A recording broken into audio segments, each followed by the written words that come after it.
Hi there, it's Mike Whitehead from Peak Wellbeing Physio Clinic for the final part of my introduction to pain and its consequences. Now you'll recall from the previous session that we've talked about the incoming and outgoing information to and from the brain and how pain can interrupt our well-established patterns of movement, or our sensations, and so many other aspects of human behaviour. Now we can think about these patterns forming as messages travelling along individual nerves that join together and make circuits, and then these circuits combining together to make more complex patterns of circuits, and then these patterns are essentially the basis of all skills, movements or sensations and behaviours. Now once we've developed these circuits and repeated them or practiced them enough, then they can become assigned to the subconscious to be accessed easily when required, because of course we all know that practice makes perfect. You can probably think of many activities or habits that you have which are based on these repeated patterns. And I find it absolutely fascinating that even our thought behaviours have a basis in patterns formed from circuits in the brain.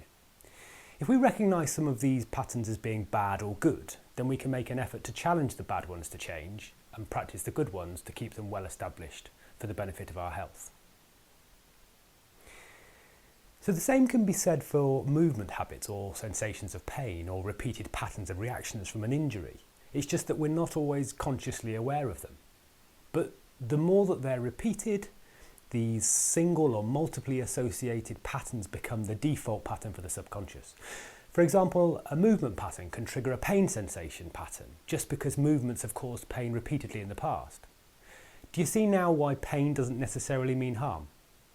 Sometimes these well-established patterns and their associated responses can create a perfect storm for pain and how it affects aspects of our lives, and that last way beyond the tissue healing timescales we spoke about in sessions 1 and 2. But there's something that's really encouraging, and that's that our brain has an amazing ability to plastically change with purpose if it has the right stimulus, with really positive consequences. So if we can identify these patterns of movement in response to pain, as well as the factors which alter the patterns in the first place, whether they be injury, anxiety, or a past experience, or something you've read on the internet, or whatever it might be, then we've got a good opportunity to change or alter them with physio, and with the challenge to our conscious contribution if necessary.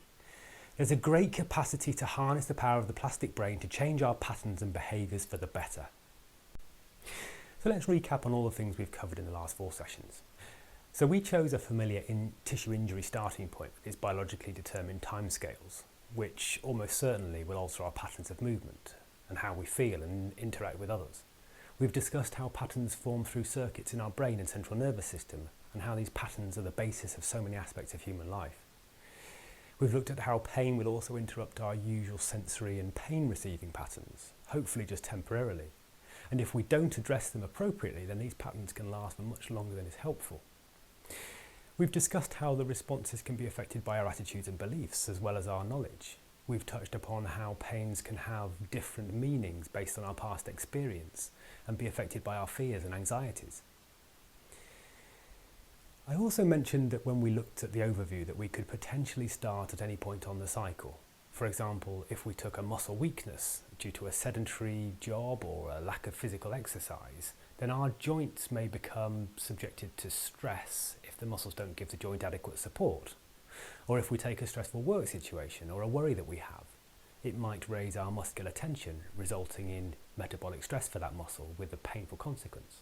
We might even extend the stress scenario to include dietary stress, which perhaps aggravates the inflammatory state. There are many more examples of different starting points on the cycle. But the basis of how we process the pain message is not just based on structural damage or physical or metabolic stress, but so much more. What is amazing is that the human body has an incredible capacity to self-heal, and with the right approach, some of the more aggressive and serious approaches to pain management, such as surgery, can and should be avoided if at all possible. So that brings us to the end of this whistle-stop tour introduction to pain and its consequences, which I hope you found useful or interesting.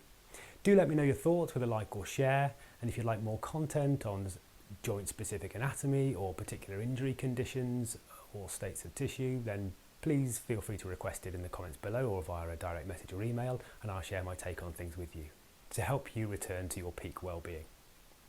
For further information, please feel free to visit our website on www.peak-wellbeing.co.uk.